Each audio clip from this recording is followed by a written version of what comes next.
bienvenue chez nous pour le 36e épisode du podcast des nous. Aujourd'hui, on va aborder plusieurs films du réalisateur Denis Arcand, soit La chute de l'Empire américain, On est au coton, Réjeanne Padovani, Gina, Le confort et l'indifférence, Jésus de Montréal, Love and Human Remains, Les invasions barbares et L'âge des ténèbres. Bon propos sociopolitique.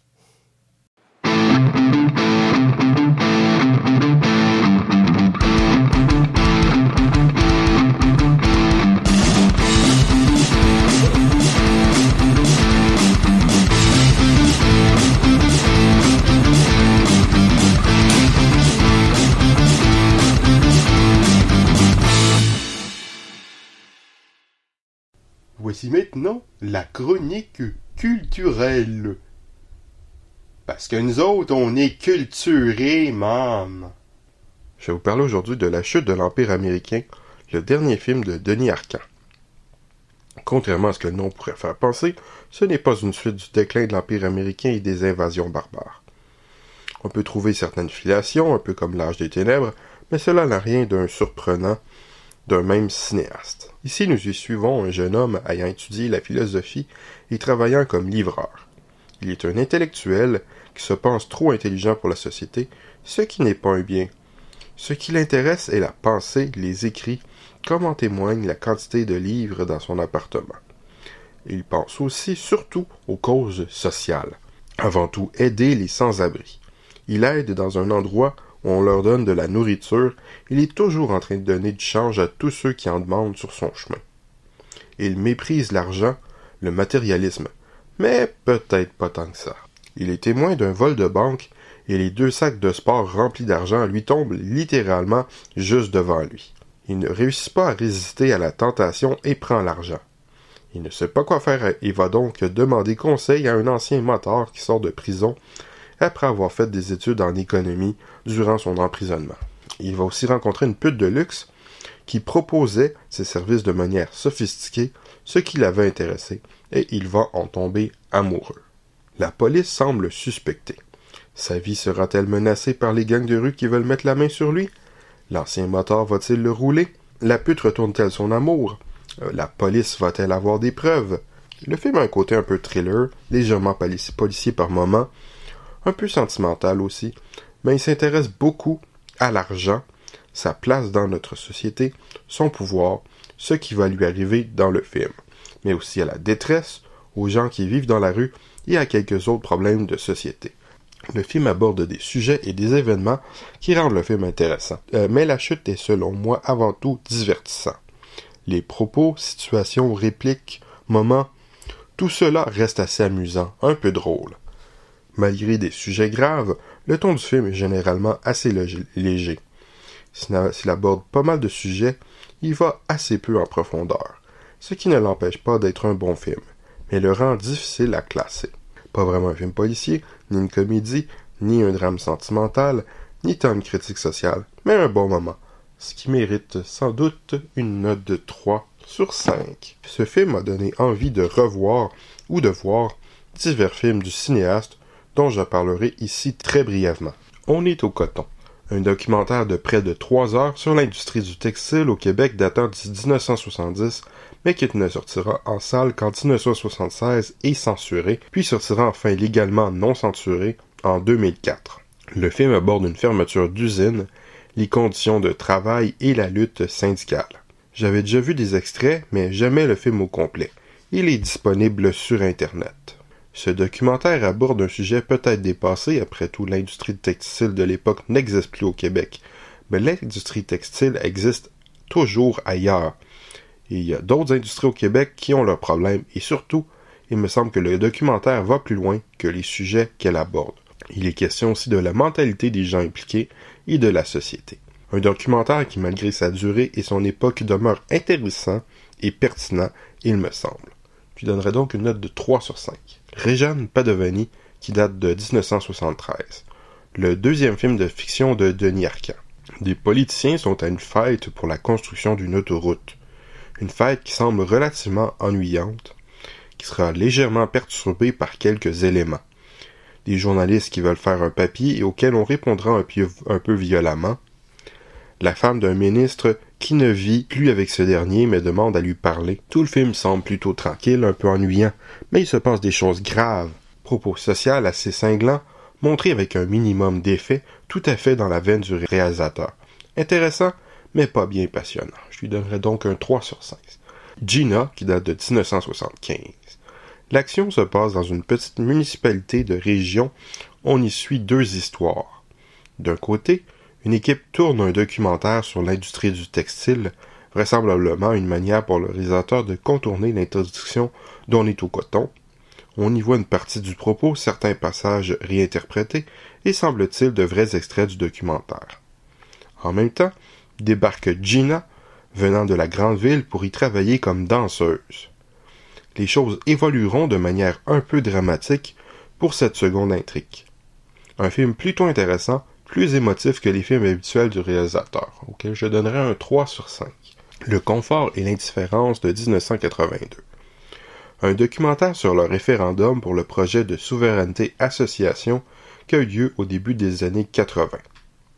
Le film est composé principalement de discours politiques représentant les oppositions, surtout avant, mais un peu après. Entrecoupé de quelques extraits du Prince de Machiavel interprétés par un acteur, et des avis de quelques gens sur le sujet par moment. Le documentaire d'un peu moins de 2 heures, bien qu'ayant des éléments intéressants, réussit surtout à nous ennuyer.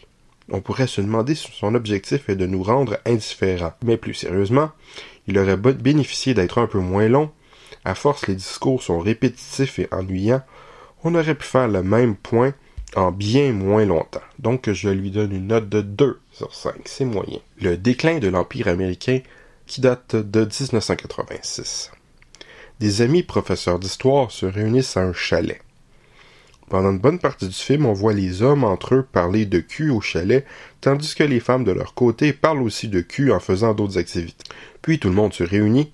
On parle de la société, de l'histoire, des mœurs, de la civilisation et bien sûr de cul.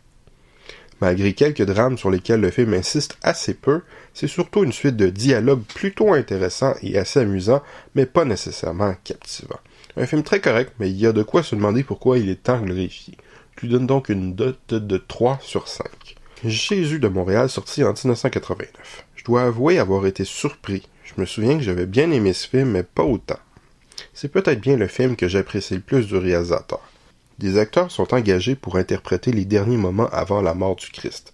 Le résultat semble apprécié par la critique et le public, mais pas tant par le clergé qui a commissionné cette représentation et fourni les lieux. Ce film n'est pas tellement un film sur Jésus malgré de nombreuses analogies, mais plutôt un film sur de jeunes acteurs engagés dans leur art, particulièrement le personnage principal qui semble en charge de la pièce, qui interprète Jésus, un jeune homme entier, qui semble sans concession. Le film porte aussi un peu sur la perte de la religiosité, le monde de la publicité et divers autres sujets. Un très bon film auquel je donne la note de 4 sur 5. Love and Human Remains, sorti en 1993. Comme dirait quelqu'un que je connais, c'est trop canadien. Ce film tourné en anglais d'après la pièce de théâtre Unidentified Human Remains and the True Nature of Love, écrite par Brad Fraser, a un style plutôt ennuyant, avec un jeu d'acteur clairement sous-joué, il me semble. Un style visuel pas très intéressant, une action assez lente et des personnages pas trop attachants. Il y a 2 jeunes colocataires en ville, un mec gay qui travaille comme serveur et a déjà tenté une carrière d'acteur, et une femme qui voudrait être en couple et va entre autres essayer de sortir avec une lesbienne. Les personnages sont décomplexés sexuellement. Le type vit un peu dans le vice, en sortant dans les clubs, cruisant à gauche à droite, etc., et il ne croit pas en l'amour. Il traîne un peu avec un vieux pote devenu flic, mais ce n'est plus comme avant.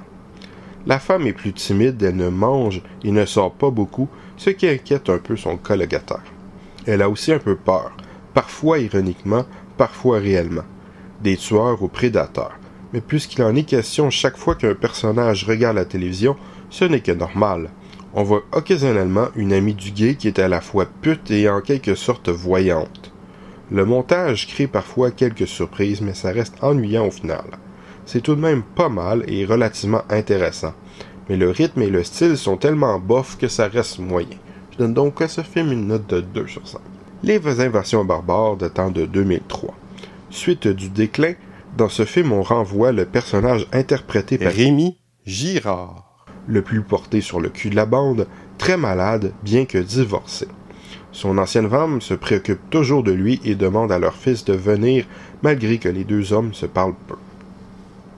Le fils va faire plein de choses, pas toujours honnêtes, pour donner de derniers moments de bonheur à son père, notamment en réunissant la bande d'amis. On voit les difficultés entre les deux générations.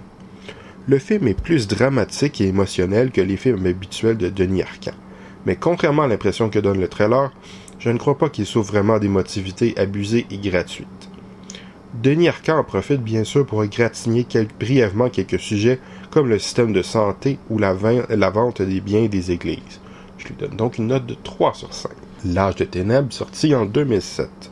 Mon avis n'a pas beaucoup changé depuis que je l'ai vu il y a quelques années, quoique la fin m'a moins ennuyé.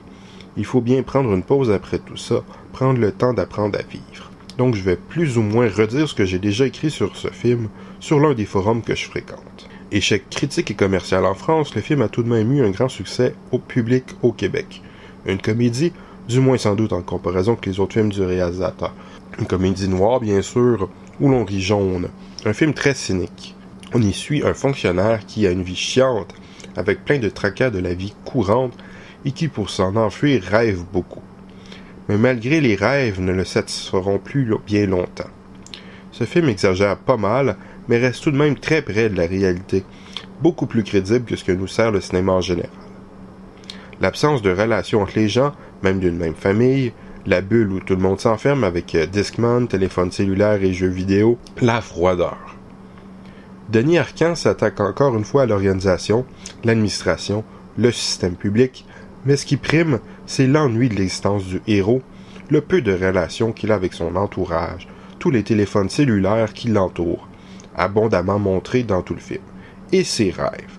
Rêves qui nous font rire, des rêves surtout sexuels et si peu originaux. Réalité morne, crue, scénique, qui nous fait rire et pleurer. Ce film, à mon avis, réussit tout de même à nous faire vivre quelques émotions, à nous atteindre de son propos. Il est loin d'être vide de sens. Il n'est absolument pas mauvais selon moi, contrairement aux critiques françaises. Je ne crois pas qu'il soit excellent, comme tous les films d'Arcand, mais il est intéressant, pertinent et assez bien fait. Le casting est bon, le film fait mouche. Il est vrai qu'il y a des longueurs, surtout vers la fin. On a aussi souvent l'impression que le film tourne en rond, mais c'est un peu ça la vie. Nous sommes rarement emportés vers de hautes sphères émotionnelles. Il y a quelques éléments maladroits, surtout la séquence médiévale sortie d'on ne sait trop où, mal amenée, mal intégrée, qui semble intéressante et pertinente, qui aide peut-être à faire des analogies, mais qui s'intègre bizarrement dans le fil du film. Peut-être contribue-t-elle à l'irréalité, un peu, qui sait. Bref, c'est un assez bon film, peut-être pas le meilleur du cinéaste, mais intéressant. Je donne donc un 3. Au revoir et à bientôt.